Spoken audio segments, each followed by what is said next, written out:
Here, and this is Grimm's Comics Corner. Wouldn't it be boring if I didn't do new comics, right? If we only did like the same things you see all the time? Well, that's why I'm trying some new things. And also, let's promote something that's going on right now.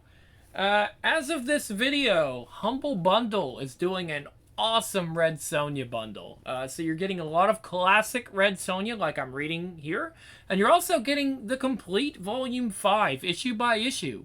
A Dynamite are an awesome company. They are a cool DRM-free comic company. They have their books in full PDF scans, and of course we're not even saying scans. They're fully digital, full digital PDFs, and you also have CBRs and ebooks if you like that. Not with all the books, but with most of them. And you're getting a lot of books for just $18. That's the price of one trade paperback book, usually. When I went to the local comic shop a while back, we have a local comic shop. It's a little out of the way, but they have a lot of the trade paperbacks, and you know what I'm talking about. Sometimes they're hardcover.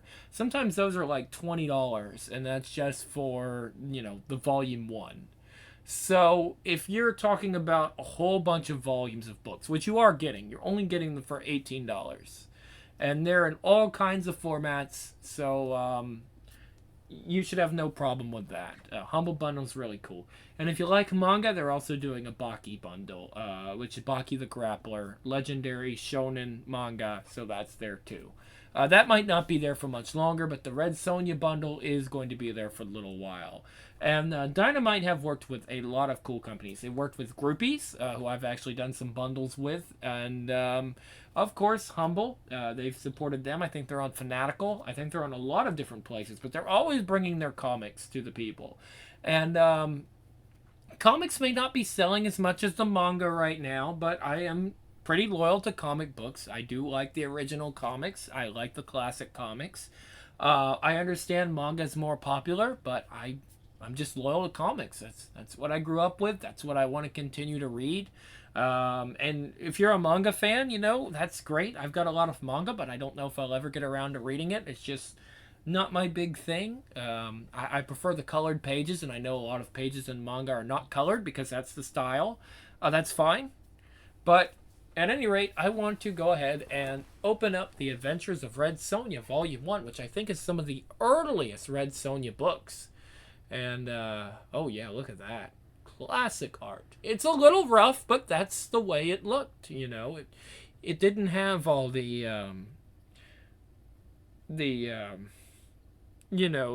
stuff that we see now in comic books, where there's a lot of, I don't know what the word I'm looking for there is, but it's not as flashy, I guess you could say.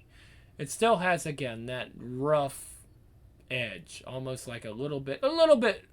I mean, there's some brushing here and there to where you can see the definition and the lighting in the characters, but it's still very rough. And of course, Conan's here, and we love Conan. Of course, I do. Conan, he's awesome. Always have loved Conan the Barbarian books. Okay. Oh wow. This is a never-before reprinted material. Oh, these are the Red Sonja tales from Marvel. Marvel Feature presents 1 to 7, plus an introduction by a legendary Red Sonja writer and Marvel editor-in-chief Roy Thomas. We'll definitely read from him because we definitely want to see what he has to say here. But it says, "No, also, O Prince, that in the self-same days that the Cimmerian did stalk the Hyborian kingdoms, one of the few swords worthy the cross with his was that of Red Sonja, warrior woman out of the majestic Harkanya, forced to flee her homeland because she spurned the advances of a king and slew him instead. She rode west across the Turanian steppes into the shadowed mists of legendary, the Nemedian Chronicles. She lived in a savage world in an uncivilized age, much like our own. A world ruled by men and governed by the sword. We're not there yet. They called her Red Sonja for her flame-red hair, and the smoldering fire of her pride, which gave her a sword arm a strength that few men could match and none had ever defeated. This is a must-have collection of, well, we've already gone over that. But these tales are where it all begins and help set the stage for the current Red Sonja series from Dynamite, which we will go into, I think, if you guys like this. Remember, these are originally Marvel Comics books, and they are long out of print. Dynamite has the rights to them, and you can get them in the bundle. So enjoy that. We have 3 volumes of this, by the way, and we also have the further adventures, but we probably don't have them all. But we have quite a bit if you want to, learn about the history of Red Sonja. Also, there's a movie. Yeah, some of you may have seen it, but it's actually quite good. So if you want to see the classic Red Sonja film, I highly recommend tracking that down. I'm pretty sure you can find it on Tubi or Pluto or things like that. Maybe Amazon has it, but definitely watch that one. And of course, there is a Red Sonja movie coming out, and I've looked at the actress. She looks the part. So I'm hoping that that's going to be good. Of course, there's a strike right now, and that movie's been kind of slow in development, so I have no idea what's going to happen with it now. But we have this. So there's the chapters, and 1975 to 76, way before I was born. This is old stuff, guys. This is Grandpa's comics. But Grandpa's comics are pretty good, you'll find out. Leave it to Big Red, as I often affectionately called her, to have 2 origins with 2 different spellings of her name. As many Robert E. Howard and comic book aficionados know well, the first of her pair of debuts came in the pages of the pulp magazine Magic Carpet for January of 1934. Magic Carpet was given over to stories of daring do from the days of the Arabian Nights and the Crusades, give or take a century or 3. Robert E. Howard, who created his best-known character Conan the Cimmerian in 1932, and is the major founder of the school of fiction now often called Sword and Sorcery, sold several short stories of that magazine. These stories were heavy on the sword, but there was no sorcery at all. One of these tales was called The Shadow of the Vulture. And it's in Shadow that you'll find Red Sonja of Rogatine, a tall Russian warrior woman who sports a saber, a dagger, and 2 pistols. You'll also find the Terce besieging the city of Vienna in the 16th century. A German knight is principal hero named von Kalmbach, though Sonja has to rescue him a time or 2, and even a twin sister of Sonja's named Sophia, who apparently was a real-life historical character, and the mistress to one of the higher-ups of the Saracens, who were the story's bad guys, of which the Vulture of the title was chief. So how did I find out about her? And transmogrify her into Red Sonja, she-devil with a sword? Well, by 1973, Conan the Barbarian was finally selling fairly well, after a somewhat shaky start, so I felt the time was finally right to introduce a roughly equivalent female hero into the series, with an eye toward expanding the franchise, as they'd say nowadays. At that point, I didn't have a name or even a specific concept for her, yet I knew what color I wanted her hair to be: red. The reason? Conan's life, at least in its broad outlines, had pretty well been mapped out by REH himself, posthumous collaborator L. Sprague de Camp, and a couple of Howard fans in between, and it included liaisons with 2 sword-wielding lasses. Yes, that's right, not the hordes of blade-wielding hellions that seem to pop up all over the place later, but just 2, and a life is recorded by Howard that spans several decades. One of them was Belit, the pirate queen of the Black Coast, that he'd met in the tale of that name, and with whom he sailed the seas for maybe about 3 years, but only the single story. And the other was Valeria, a blonde fellow mercenary with whom he invaded the lost city in a novella, Red Nails. I've read Red Nails, it's good. But whom Conan wasn't fated to meet till he was well into his 30s. At least, well, in the comic he was still around 20. So I decided I needed a new heroine, one I could do anything with, because there were no prose stories in the Conan paperbacks that would conflict with what I might have her do. And I wanted her to be a redhead, primarily to make her different in one more visual way from Belit and Valeria. Enter Alan Howard. While evidently of no known kinship to Robert E., a fan named Alan Howard wrote an article called Conan on Crusade, about the adventures of Robert E. Howard's often Conan-like heroes and stories set during that general several-century period. The article had originally appeared in the fan magazine Amra, devoted to Howard and to sword and sorcery fiction, but I first encountered it in a collection called the Conan Sword Book, published by Mirage Press. By then, having become a thoroughgoing fan of Howard's fiction, I was collecting and reading everything of his I could, including many stories not yet published but sent to me by Glenn Lord, the literary agent for the REH estate, the gent with whom I had concluded the deal that had brought Conan to Marvel Comics in the first place. Alan Howard didn't really say much about Red Sonja of Rogatine in his Conan on Crusade piece. In fact, he didn't even mention her by name. He simply described her as a red-headed Russian she-cat who would have made a fit companion for Conan. In fact, she might have been a bit too much for him. These two sentences intrigued me, so I obtained a copy of Shadow from Glenn Lord, read it, and from then on it was only a matter of time, and not too much of it at that, before she found her way into comic books. I suggested to artist Barry Smith that we adapt Shadow of the Vulture and Conan the Barbarian, and Barry agreed. Admittedly, besides being the writer of the comic, I was also its editor, so Barry might have gone along with what I wanted, even if he hadn't much cared for the idea. But I think he liked the story as much as I did, and he did a wonderful job with her, even if I was never totally sold on the idea of her wearing the Hyborian age equivalent of what were then called hot pants, and which were a minor rage in New York, if not all over the country. Those hot pants, right? With Conan the Barbarian 23, we dumped her in the entire Shadow story into the middle of the War of the Tarim story arc we were then doing, and it worked out perfectly. The story was originally scheduled for number 22, but there was some deadline or other problems, and 22 wound up being a reprint. Albeit with Barry's powerful cover showcasing Red Sonja a month before she would grace the comic's interiors. So why Red Sonja with a J? Why not Red Sonja, even if we drop the Rogatine bit? I believe I felt that if she were to be a possibly continuing character in Conan, it might be best to make her a bit of a more of a new character, by changing the spelling of her name ever so slightly. That way, Red Sonja with a Y would continue to exist pristine and untouched in the crumbling pulp pages of old magazines. And they're definitely crumbling now. And the inevitable and welcome reprints. Yes, definitely. Love the reprints. While Sonja with a J was a blank slate on which I could write and Barry could draw whatever we would. The initial comic which introduced her adapted the entire Shadow of the Vulture story in one tightly paced issue, keeping Howard's title.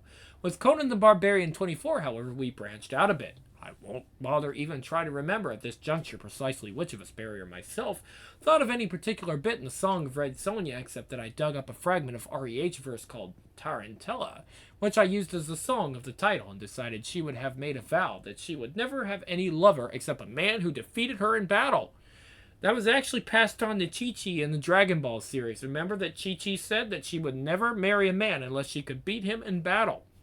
Some feminists and a few guys, too, have taken me to task over the years for that vow. Hard to believe, right? You think that feminists would appreciate a man that could, you have to fight me in battle. I mean, I think that would be very, like a feminist kind of thing. Like, this man can beat me in battle, then he's worthy of being my husband. I guess, something like that. Because, they're always about the strong, powerful woman. If this man can surpass me, then he's worthy of being my partner, right? I mean, that's kind of what I'm noticing, rather. But that's never bothered me. The lineage of the concept was flawless, literary, and respectable. A statement attributed to the warrior queen Iofi in William Butler Yeats's beautiful early 20th century verse play on Bale's Strand, one of whose protagonists was the great legendary Irish hero Cuchulainn. So I never faltered then or now in support of Oath.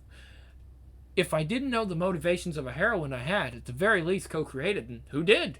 Nor did it seem to bother Barry's and my fellow professionals who voted The Song of Red Sonja as the best comic story of the year 1973. Wow. At the kick of Conan the Barbarian 24, we had Sonja kick Conan in the gut and ride off with a priceless tiara that he had helped her liberate from the palace of the besieged Makalet. With that issue, Barry too rode off into the sunset, so as far as the color Conan comic was concerned, though he and I would still do our adaptation of Red Nails for the new black and white mag, Savage Tales, and thus Valeria of the Red Brotherhood entered the world of comics only slightly later than Red Sonja. The readers clamored for more of Sonja, just as I figured they would, and not too many issues later they got it. A 3-part story that began in the first issue of the new Conan, starring Black and White Mag, the Savage Sword of Conan, and continued in 2 issues of the Color Conan comic. I hasten to assure one and all that this clever segue between Max was not some clever marketing ploy on the part of Stan Lee and myself, but was done because when Savage Sword was abruptly added to Marvel's schedule, R.I.P. Stan Lee, by the way, Marvel's schedule, there wasn't time for the new major Conan artist John Buscema to draw a new story for it, so we just yanked the next one from Conan the Barbarian. It's only by sheer good luck that it happened to bring back Red Sonja, which gave us a chance to have rising painter Boris Vallejo, wow, depict both Conan and Sonja on the cover of Savage Sword #1. For that issue, I wanted to do the story that came in between her exit in CTB #24 and her return, complete with a price of her head in Savage Sword #1. I was fortunate in enlisting as artists there the esteemed Spanish illustrator Esteban Maroto, with inking by a combination of Maroto himself, Neil Adams, and Ernie Chan, then Ernie Chua. The result was the exquisite gem of a story in terms of visual beauty, with a plot conceived for reasons I know not, while my first wife Jean and I were attending a Ricky Nelson concert at Carnegie Hall. Hey, I figured if I'd sung on the Carnegie Hall stage 3 years later, Ozzie and Harriet's son deserved a shot as well, right? And yes, I definitely did mean to imply a homosexual relationship between the King of Pa-di-Shah, a name I borrowed from Frank Herbert's novel Dune, I believe, and his albino bodyguard. Okay, so we're almost done. I guess at this point I ought to say a few words about the metal bikini. I didn't coin that phrase. Our readers did, but it fits. As I said above, I hadn't liked certain too modern aspects of her original outfit, though the male shirt was fine. As it happened, Esteban Maroto had recently sent me from Spain, unasked, a drawing of Sonja, which had her in a rather skimpy armor, an illo I printed in Savage Sword #1, which led to Esteban's drawing a solo Sonja story in that issue. I liked the garb he gave her, as so did John Buscema. After all, Conan often ran around naked but for a loincloth, so why not Big Red? Soon afterward, I came up with a mildly twisted rationale for her wearing clothing that deliberately tempted men when of course she'd cut off their fingers if they tried to go touchy-feely on her. Hey, she had a troubled childhood. What can I say? Yeah, I mean, you know women like that, right? Look, but don't touch.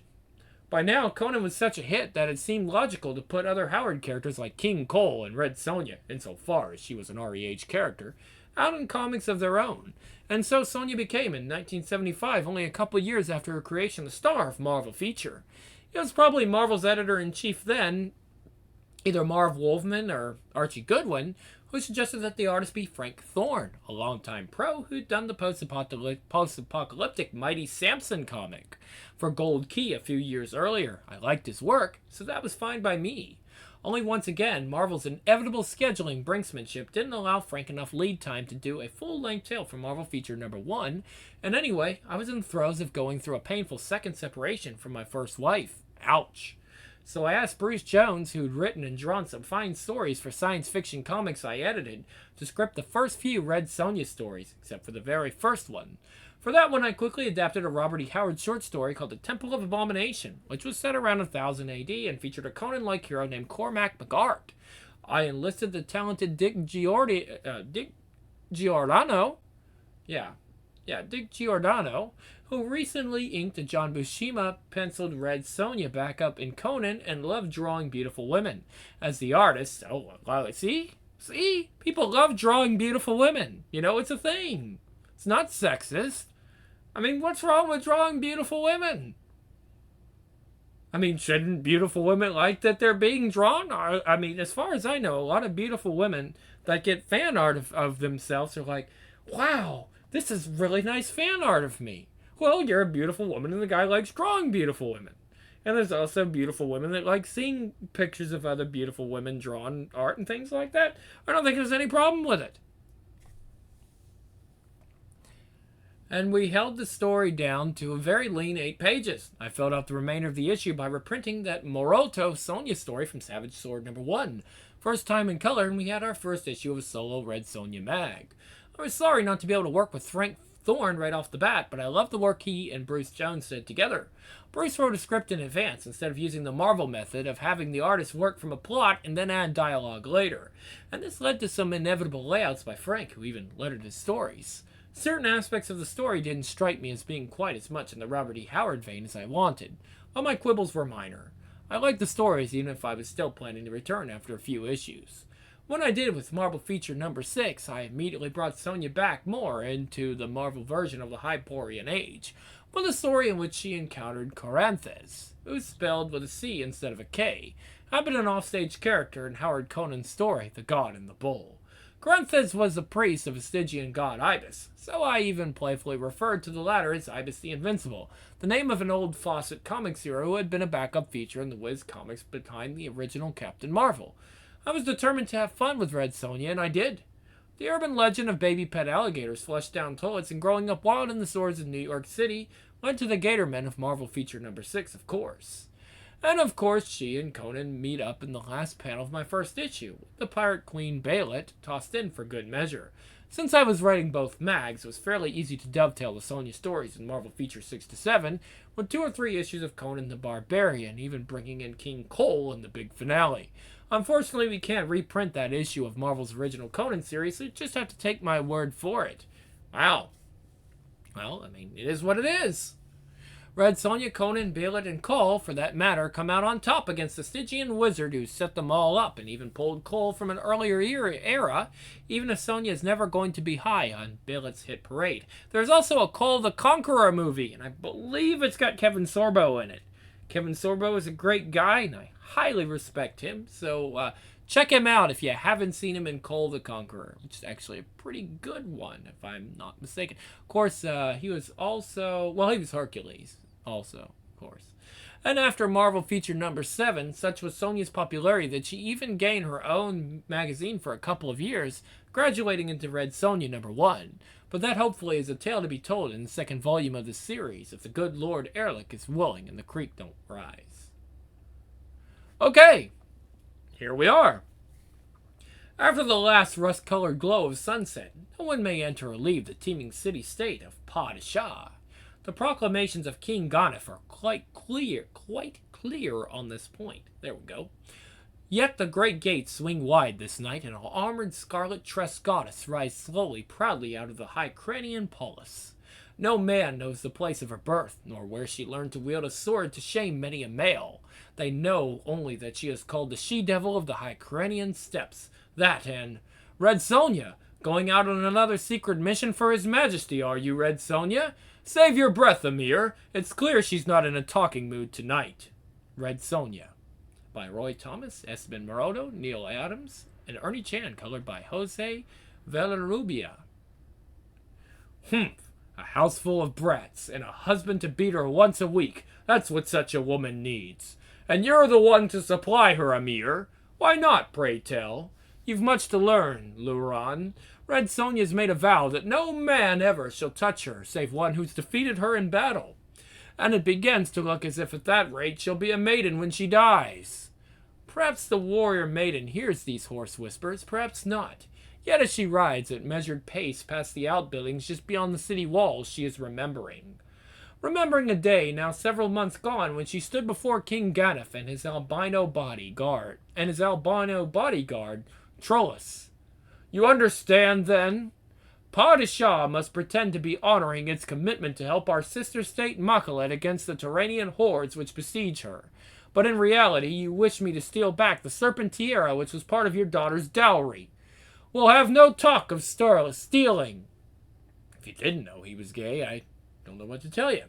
It was a clerical era which included the tiara and the dowry when Melisandre married, whatever his name is. Bring it back, and you'll have the most precious gift it is within my kingly power to bestow. Fail me in this, and I am Red Sonja, O chosen of Tarim. I do not know how to fail. And so clad in shirt of silvery mail, Red Sonja had led the city's paid mercenaries westward to defend poor doomed Makalet against the armies of Yezdegerd, Crown Prince of Tehran. Not for her were thoughts of the eastward tread of an empire, or of mighty forces set in motion by playful gods. She merely obeyed orders, and she fought for pay. After a decent time spent in defense of Makalet, she had tricked a northern barbarian named Conan into helping invade the city's treasure tower, where she found the coveted serpent tiara. Too late, however, she spoke the archaic words, Kanama Ka Lejarama, which would have kept it a tiara, and so it transformed at her touch into a writhing dragon thing instead. She'll never know whether the hard-pitched battle which followed was real, or whether it was a phantasm of dream which she and the savage Cimmerian fought there in those gold-cluttered chambers. Yet at length twin powers of sword and sorcery bested it, and it shrank once more into what it had been, a bejeweled tiara, which she in turn escaped with, leaving her barbarian ally sullen and betrayed in the dust. Strange, though, how in the days since then she's not forgotten the sun-bronzed, black mane Conan. No, not quite. Still, some hours agone, she stood alone amid the guardsmen of King Ganef, her manner haughty, her bearing proud. I restore this tiara to you, O blessed of heaven, and claim my just reward. A reward you shall have, my dear Sonja, precisely as I have promised it to you.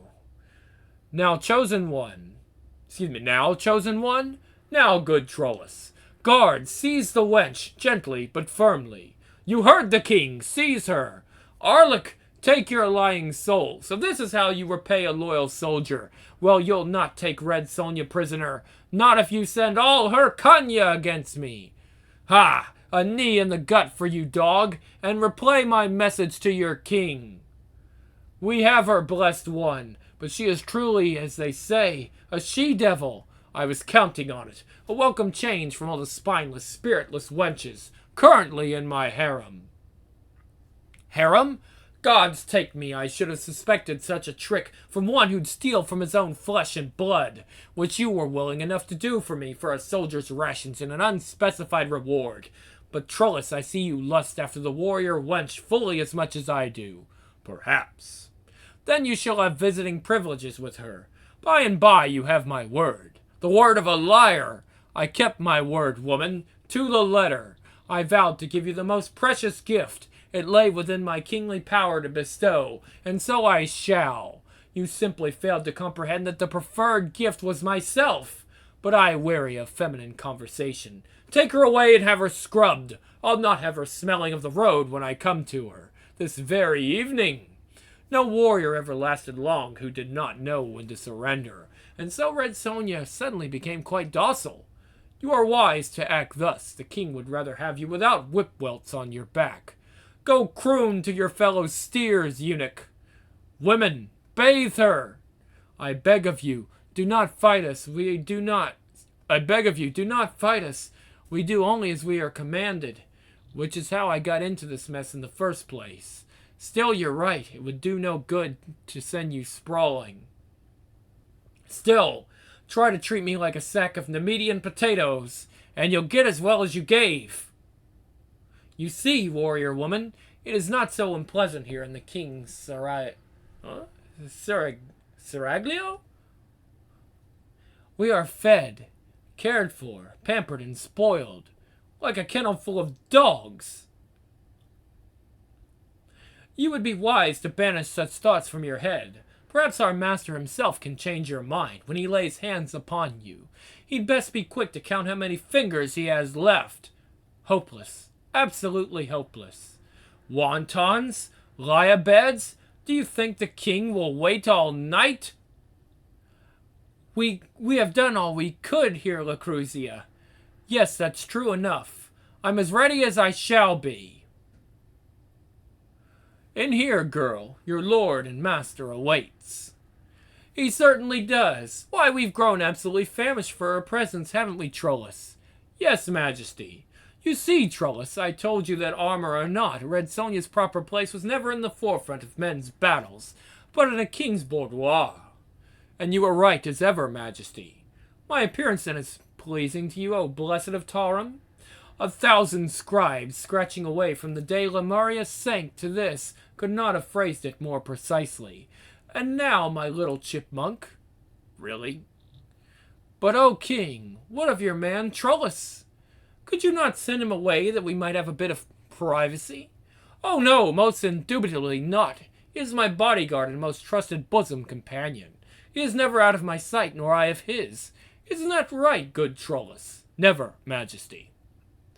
As you wish, O wisest of owls. But what's this I've uncovered? A dagger of some sort, and ruby-studded, but so small. I keep it for lesser ceremonial occasions. You are too modest, chosen one. What the devil? Give that back to me, girl, now. Why, surely you do not fear such a toy, a mere plaything. Not you, who are the elect of gods, the handiwork of heaven. Why, why no, my child. I merely feared that you would take your own life rather than compromise your far-famed virtue. Still, I would prefer it back in its sheath. Why, then you shall have it, O blessed of Tarim. No, in the name of Erlich and Ishtar! And I'll sheathe it where I will do the most good. Majesty, no! You slain him. The god of all Padishah is dead. Surely the gods will strike you dead for this foul blasphemy.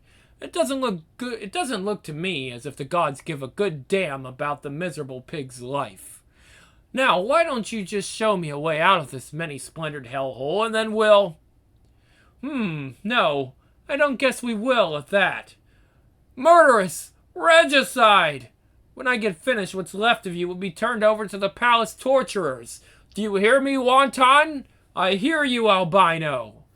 Luckily, this lone guard didn't, for he was dozing outside the royal boudoir. Bells of hell, put away that sword, woman, before you... Dog, I was handling a blade when I was knee-high to your hauberk. Ah! Well, I have been bred to nothing but the sword since I was born. By Erlich, your harlot's head will hang high from the palace gate come morning. Trollus, listen to me. Ganeth treated you like horse dung left on the stable floor. Why now seek to avenge him? It's myself I'll avenge. Myself and the easy life you've cost me. Avenge him? Why, I cared not a whit for that overstuffed royal sausage. Who am I? What is Trollus without the king to guard and fret over? Just another strong back and a broad sword, one among the hundreds I've embattled here, Konya. I've youth now, but I'll grow old, and my sword hand will lose its skill, and then I'll be nothing, a penniless, pensionless, toothless beggar, and all because of you. Yah! Then I'll spare you the curse of a long life, Trollus. And then you can tell the shades in hell whether you made the right choice or the wrong. Then silence reigned again, unopposed in a palace where monarch and minions lie dead. It was a simple thing enough for Red Sonja to find her armor and don it once more, then pass unchallenged from both palace and city. Already now the memories fade in Sonja's mind, for what's past is past, though it be a moment or an age agone, and the westward ride will be long and dangerous in a night that has only just begun. Few men and fewer women ride this nearly pathless trail through the thickest part of the forest called Darkwood. But Red Sonja, late of her Konya, is not like other women in this so-called Hyborian age. And so, making straight through the deep-shadowed grove before her, she sees it leering out at her. Stan Lee presents Red Sonja, she-devil with a sword. Roy Thomas, writer-editor, and Dick Giordano, artist. Michelle Wolfman, colorist, and Kathy Ann Thomas, letterer. Temple of Abomination, freely adapted from the short story by Robert E. Howard, creator of Red Sonja. She's seen other stone buildings in this storied part of Nemedia. Castle Vicentius, for instance, and another where a werewolf stalked and slew his prey. Yet as she passes into the cold stone structure, she knows instinctively that this forgotten shrine is different. There's an air of age about it, as of incredible antiquity. A lack of human habitation, since the day when man first ventured into this black forest of legend.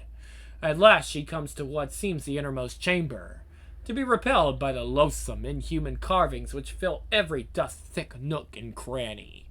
She does not know she's being observed, so something suddenly leaps and capers at her. Shades of Erlich!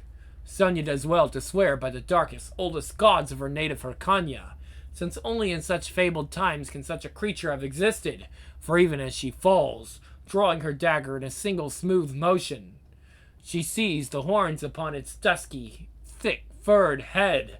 The abhorrent sight makes her drive her blade home all the harder. Even as she does, she is aware that his legs are furred as well, and not shaped like a man's, and she hears his Mitra hooves pound the smooth flagstones in the agony of death. In an open place she would stop to examine the strange apparition, half man, half goat.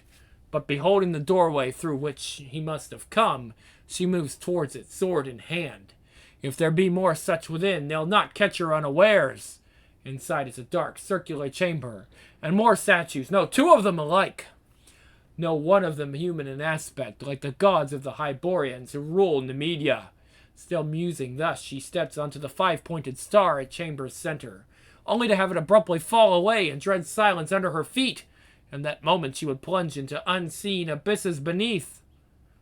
But for the swiftness of her thought and hands, only her gloves prevent her hands from being sliced mercilessly as she heaves up and out of the gaping blackness. She never lets go of her sword as she scrambles from the trap, for when the time does come, she means to carry it into hell with her.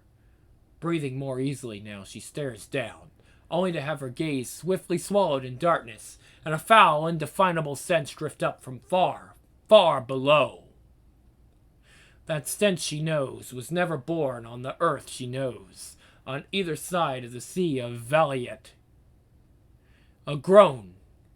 Then with a start she hears, a groan, but a human one at least. There, circled in light from an opening, high above hangs a man, sagging on chains which hold him half erect. At first Sonja thinks him dead, for he seems not to move. And from the grisly mutation she detects even at a distance, she feels it was better so. But then the head lifts slightly, and a low moan sighs through pulped lips. Water! In Mitra's name! Here, old man. The god's blessing on you.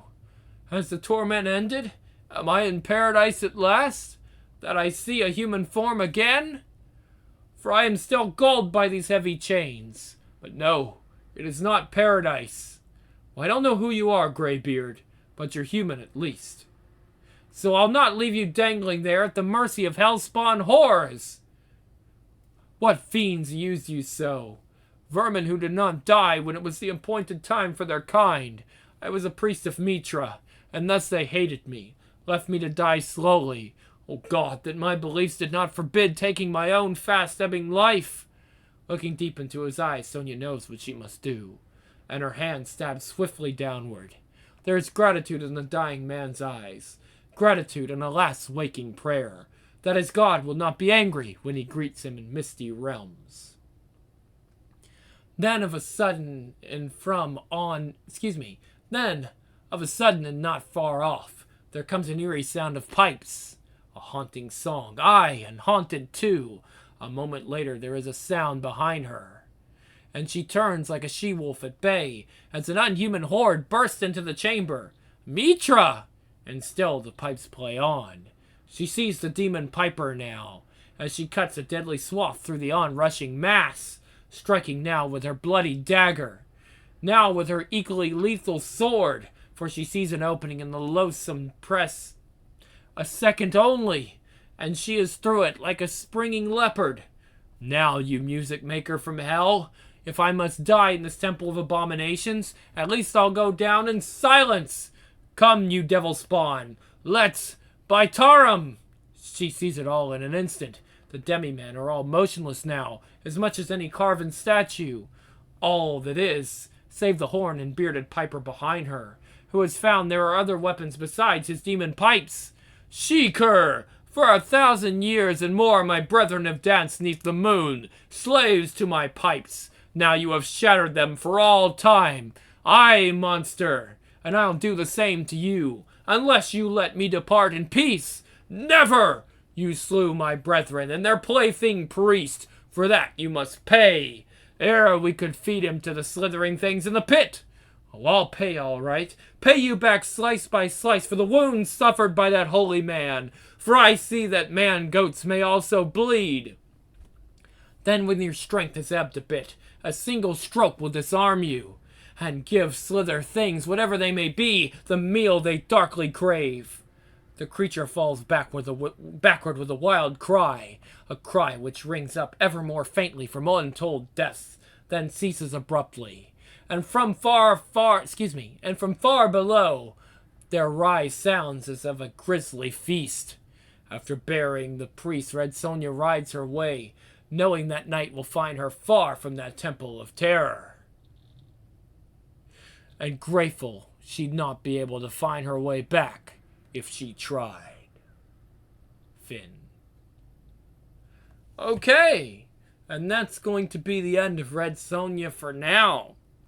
This is a lot of books. There's 7 of them here, minus the intro. Some of you may have rather wished that I didn't read the intro, but I felt it was only right. And it also gave us some good backstory for what's happening here and what was going on in the life of the people making this stuff, which is always important, I think. And we'll definitely continue with more Red Sonja if you guys want. I mean, I rather like this. I've really gotten into it, as you've noticed. So hopefully we'll continue. And at any rate, this will be the Grim Lord, and I'm out with Grimm's Comics Corner and Red Sonja.